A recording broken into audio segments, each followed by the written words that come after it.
206. That's the amount of subscribers I need to hit 5,000. I hope you'll subscribe and do your part. Today I'm talking to you guys about Wave Race 64. Very, very excited for this game. I, like so many of you, probably owned it way back when on my Nintendo 64. And probably like many of you, I sold my Nintendo 64 because I was working my way up to a GameCube, just like I had sold my Nintendo to get a Super Nintendo to get an N64. I know. I wish I hadn't sold my old consoles. I'm frustrated that I did. Finally, when I got a job, that stopped. But what didn't stop is my love for Wave Race 64, and I'm so glad it's finally come back to the Nintendo Online expansion pack. I have the N64 controller. I can now download and play the game once more and be reunited with an amazing, amazing racer. So today, I'm going to be taking you guys through the normal championship, talking to you guys about my thoughts and experiences, a little bit of reminiscing, a little bit of review, definitely a lot of fun. So here we go. When you play Wave Race 64, you're going to notice a lot of things. Number one, it still looks pretty, at least to me. Now, I know this is very rose-colored glasses, but the water effects in this game, to me, are still very, very good. And a lot of the game is focused on your mastery of the waves in front of you. That's different than a lot of other racing games where you're taking corners and you're slowing down and speeding up at the apex and, you know, all those wonderful things that we've seen. It's not like that. This is very reactive racing, which I still think holds up today, and I think that's what makes it so much fun. Because, yes, you know, obviously you have to navigate through the buoys. Pretty easy.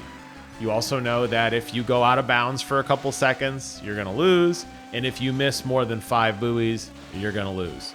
Everything other than that is just about speed and being as fast and as efficient as possible. There are tricks in the game which I do dork around with a little bit here. Actually, in one of the races, I have a really nasty spill because I was in the middle of a barrel roll and I decided to like stop, but you can't stop, so I pretty much ate it. Tricks don't do you a lot in racing other than they look cool. A little bit of swag, you know, at the end to kind of show off. But ultimately, if you're trying to go fast and the name of the game is speed and you want to be first, then you're going to have to kind of focus more on soothing the ocean as opposed to just cutting right through it. And that's because this game has some incredible physics. Using the analog stick to lean forward or backward with your character is going to allow you to naturally rise over crests and naturally speed through troughs. And that's really, really useful in this game because sometimes, and you know as well as I do, the most efficient way between 2 points is usually a line. In this game, sometimes you're better off riding the wave a little more than just blindly cutting through it. It may not look like it in the gameplay, but there's a lot of micro corrections that are constantly happening. And I am by far by the way, I'm not the best player in this game, but I have seen speed runs of this game, and there are players who are much more aggressive on their control stick than I am because they're trying to get every little instance and every little exchange perfect. I'm not that bad. And this game does absolutely support a casual audience, by the way. You do not have to be ultra sweaty and aggressive to be good.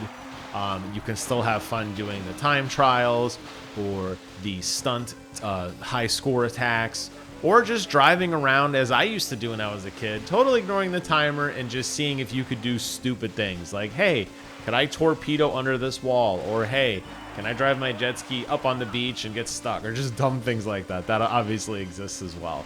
And that was a lot of the fun I had when I was a kid, by the way, because I didn't have a lot of games. And considering this was almost a launch game for the Nintendo 64, when this game came out, I didn't have a big selection of games to play at the time. I missed out on Pilotwings 64 like a big idiot. I still have yet to play that game. I hope it's coming to this service so I can talk about it. But I think a lot of people really obviously got Mario 64, because that was kind of the flagship title. This game came out maybe like 2 months or so after the launch of the N64, so there wasn't a ton out there at the time, but I remember spending weeks playing this game alone and then later on with my friends, just having fun and being complete goobers. And that's the best thing you could say. Now, the highlight of this game is the water effects. And I know that by today's standards, when you look at games as beautiful as Sea of Thieves with 60 frames per second and HDR support and pretty much infinite draw distance, something like this, yes, it does look dated. And of course, it is dated. But the concept behind a racing game on water that supported realistic physics was really kind of pioneered by this.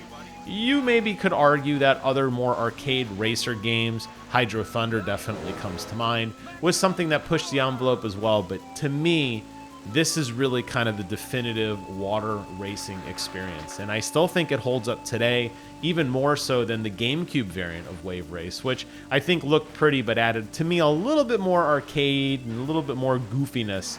I think this game really did a great job of focusing on the key aspects of racing, and you have a somewhat dynamic weather effects. Like in this particular course, for example, it starts off as very foggy and it's a little bit harder to see, and you'll notice as I round the third lap, the fog is lifted, your draw distance is improved, you can see a little bit better. Yes, it still runs at a horrendous frame rate. I want to say it's about 23 or 24 frames a second, but that's fine. I had so much fun smiling and playing through this, getting some footage for you guys. You're not going to notice it after a while. Well, maybe you will, especially if you're like me and you're a frame rate snob.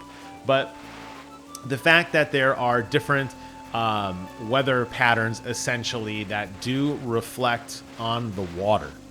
And I don't just mean the actual reflection, like, oh, you can see the top and bottom. But I mean, when you're playing in a very turbulent setting, you're going to get a lot more waves than opposed to playing on a more smooth lake like this where the water is a lot flatter. Obviously, you're going to notice differences there. And you'll notice as the levels progress, by the way, they get more nefarious. You're in the bright, vibrant beach scenes, beautiful sunny weather, clear skies, happiness and fun in the first few levels. And then the game starts to shift into this more metallic, industrial, aggressive level design towards the end. And you're zipping in and out of metal, structures. Like this level's called the Marine Fortress. We're getting away from the lakes and the beaches and the fun. We're now into a fortress. You'll notice that the water is significantly more turbulent here, which requires even more, control of your character, which is cool. You'll see right here at the beginning, and I remembered this trick from a zillion years ago. You can actually jump over that wall by hitting the wave just right. You can do this actually quite a bit in a lot of places by navigating underneath structures, and actually when you get to expert mode, it's going to be required for a few stunts to actually get a lot of air and then torpedo down under something. It's not absolutely required, but in a lot of instances, it's going to be the most efficient way to navigate.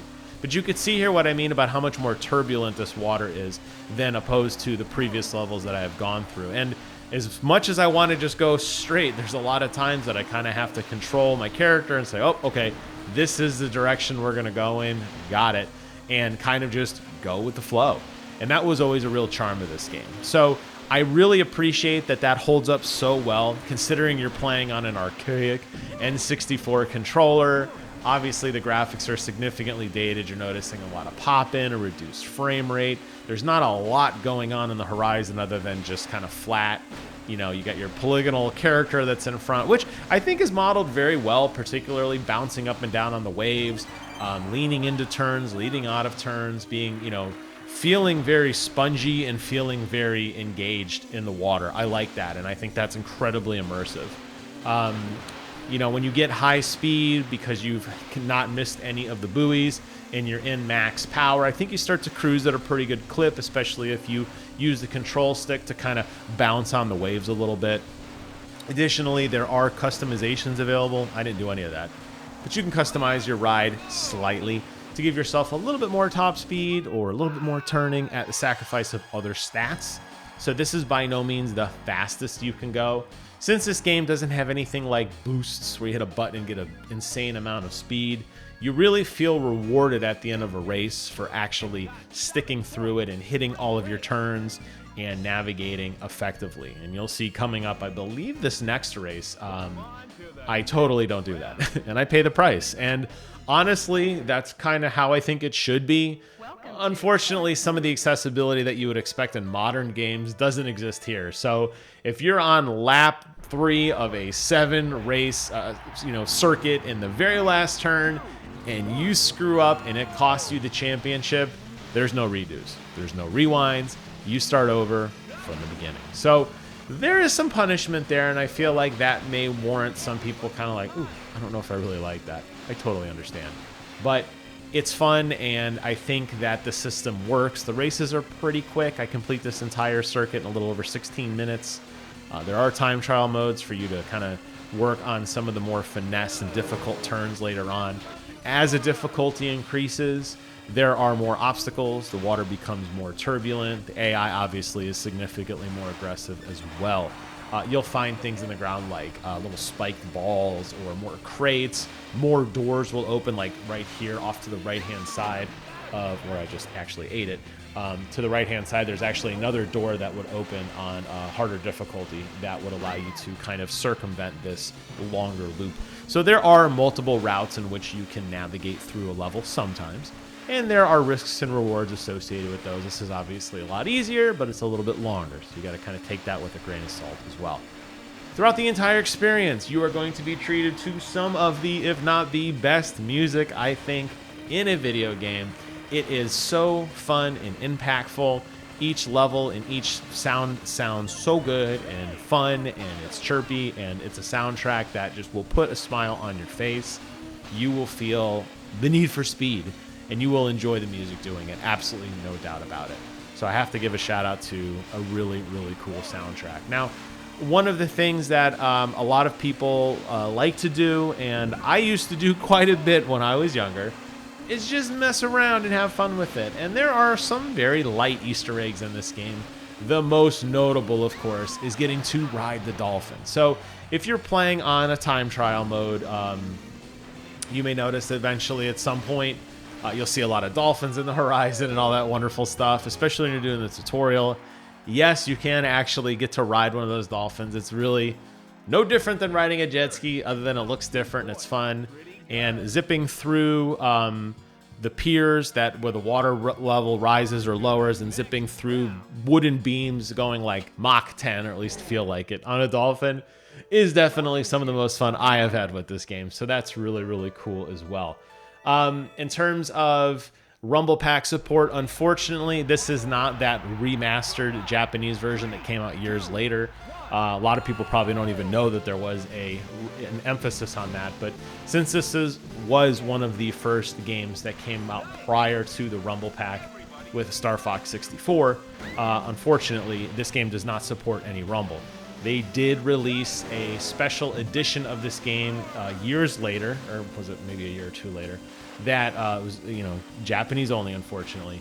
That did include some edits to the game, including Rumble Pack support, but you're not going to get that here. This is the original North American release that came out basically at the launch of the N64, which, okay, that's fine. Although I do got to admit, I would have loved Rumble for this game, because I could just imagine how fun it would be to kind of break through some of these waves and get that nice, good feedback.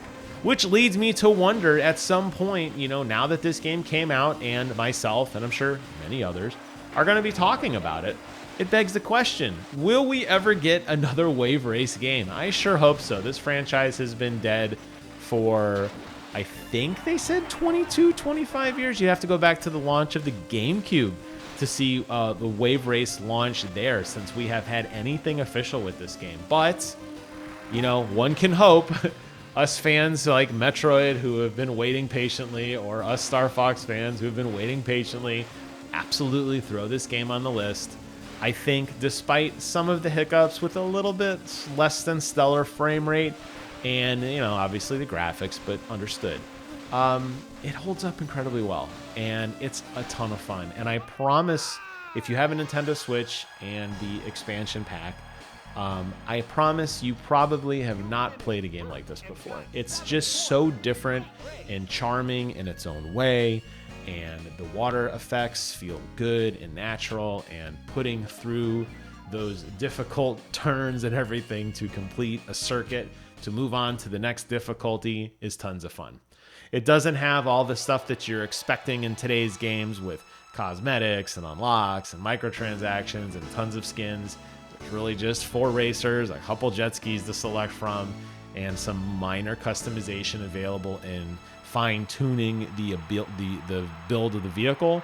But short of that, it's just about getting out there and shredding some of those sweet waves and having a ton of fun. And I can tell you from experience, I am so happy to be reunited with this game after so many years. It came out just the other day, and I think this was like the 2nd or 3rd race I did. But man, I'm having so much fun with it. And I got my wife turned on to playing it now, and she's into it with me again. We're doing a little bit of 2-player.